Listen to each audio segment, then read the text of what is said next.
नुकसान हुआ है और वहाँ कैजुअल्टीज़ भी सबसे ज़्यादा पुंछ से हुई हैं, इंजरीज़ भी सबसे ज़्यादा पुंछ से हुई हैं। अभी जहाँ मैं जम्मू अस्पताल में था तो सारे जो ज़ख्मी वहाँ अस्पताल में हैं वो सारे पुंछ से हैं। एक जो बहुत ही ज़्यादा सीरियसली इंजर्ड थे उनको पीजीआई चंडीगढ़ शिफ्ट करके आज सुबह उनकी वहाँ सर्जरी हुई। पुंछ में तो हालात बहुत ही ख़राब है। मेरे डिप्टी सीएम कोशिश कर रहे हैं पुंछ पहुंचने की, अगर वो पहुंच पाए तो वो वहाँ लोगों से मुलाकात करेंगे। सर, आपने आज दौरा भी किया, सब जो कैंप्स हैं, तो किस तरह की फैसिलिटीज़ अभी प्रोवाइड? अब जितना हम कर सकते हैं कर रहे हैं। दिन में 3 बार खाना, 2 बार चाय, बाकी सैनिटेशन की फैसिलिटीज़, हर कैंप में मेडिकल का कैंप लगा हुआ है, डॉक्टर तैनात हैं, दवाइयाँ हैं, ट्रांसपोर्ट का अरेंजमेंट रखा हुआ है, एम्बुलेंस रखी गई है। तो हमारे तरफ से, मैं जानता हूँ ये आइडियल सिचुएशन नहीं है, ये लोग तो चाहेंगे अपने घर में रहें, लेकिन फ़िलहाल ये हमारी मजबूरी है कि हमें उन्हें यहाँ लाना पड़ा।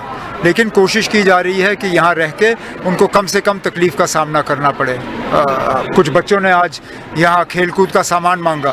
मैं अपने स्पोर्ट्स मिनिस्टर का शुक्रगुजार हूँ कि गाड़ी में उन्होंने सामान रखा हुआ था, तो कम से कम और कुछ नहीं तो इन बच्चों के चेहरे पे इन मुश्किल हालात में अगर हम थोड़ी सी मुस्कुराहट ला सके तो ये बड़ी बात है। सर, अभी क्या आप देख रहे हैं, क्योंकि हर कोई ये इसमें है कि क्या होगा, अब आगे क्या होगा? इस सवाल का जवाब मेरे पास है नहीं। इस सवाल का जवाब शायद ही हमारे मुल्क में किसी के पास है। पहले तो पाकिस्तान को तय करना होगा कि वो किस तरह के हालात चाहती हैं। अगर वो चाहती हैं कि उनके ड्रोन का मुकाबला हमारे ड्रोन करें, फिर तो हमारे ड्रोन उनसे कई गुना ज़्यादा हैं। हमारे पास हर हथियार जो है उनसे ज़्यादा है। उनका नुकसान ही नुकसान है इसमें। तो इसलिए मैंने कहा उनको अकल से काम लेना चाहिए। वो अपने बंदूकें शांत करें, यहाँ से बंदूक खुद ब खुद शांत हो जाएगा। ठीक, अटैक हुआ है, किस तरह देखते हैं? हालांकि हमारे डिफेंस सिस्टम ने उसको बिल्कुल नाकारा कर दिया। सबसे बड़ी बात तो यही कि उनके तरफ से जो सिविलियंस को निशाना बनाने की कोशिश की गई, जिस तरह जम्मू शहर पे उन्होंने ड्रोन का हमला किया, मुझे नहीं लगता है कि 71 वॉर के बाद कभी इस तरह जम्मू शहर को निशाना बनाया गया हो।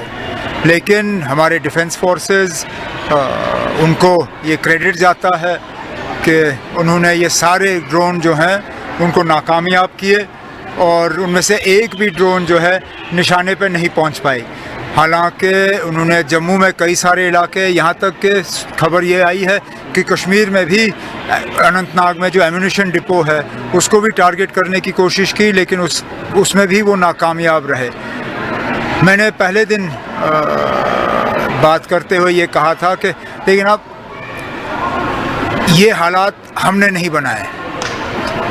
पहलगाम में हमारे लोगों के ऊपर हमला हुआ, बेगुनाह लोगों की कत्ल की गई, उसका हमें जवाब देना पड़ा। लेकिन ये जो अब लगातार इसको बढ़ाने का सिलसिला जो पाकिस्तान की तरफ से हो रहा है, इसमें ना पाकिस्तान को कोई फ़ायदा है ना उनकी कोई कामयाबी होगी। बेहतर यही होगा कि वो अपनी बंदूकें खामोश करें और यहाँ पे हालात जो हैं वो दोबारा साजगार हों। लेकिन लगता है कि पाकिस्तान एस्केलेशन करना चाहता है, क्योंकि उन्होंने कल रात को जो हुआ, पहले 9 बजे के आसपास, उसके बाद 4:30 बजे, जाहिर सी बात है कि वो अपने तरफ से तो एस्केलेशन की कोशिश कर रहे हैं। अब एस्केलेशन में सबसे ज़्यादा नुकसान उनको होगा। उनको थोड़ी सी अब अपने अकल से काम लेनी चाहिए और ये एस्केलेशन के बजाय उनको डी एस्केलेशन के तरफ जो है तवज्जो देनी चाहिए। सर, पुंछ में काफ़ी लोग हमारे मारे गए, बहुत नुकसान हुआ है पुंछ में, इंजर्ड भी हुए।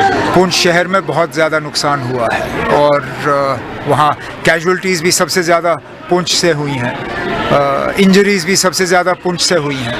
अभी जहाँ मैं जम्मू अस्पताल में था तो सारे जो ज़ख्मी वहाँ अस्पताल में हैं वो सारे पुंछ से हैं। एक जो बहुत ही ज़्यादा सीरियसली इंजर्ड थे उनको पीजीआई चंडीगढ़ शिफ्ट करके आज सुबह उनकी वहाँ सर्जरी हुई। पुंछ में तो हालात बहुत ही ख़राब है। मेरे डिप्टी सीएम कोशिश कर रहे हैं पुंछ पहुंचने की, अगर वो पहुंच पाए तो वो वहाँ लोगों से मुलाकात करेंगे। सर, आपने आज दौरा भी किया, सब जो कैंप्स हैं, तो किस तरह की फैसिलिटीज़ अभी प्रोवाइड? अब जितना हम कर सकते हैं कर रहे हैं।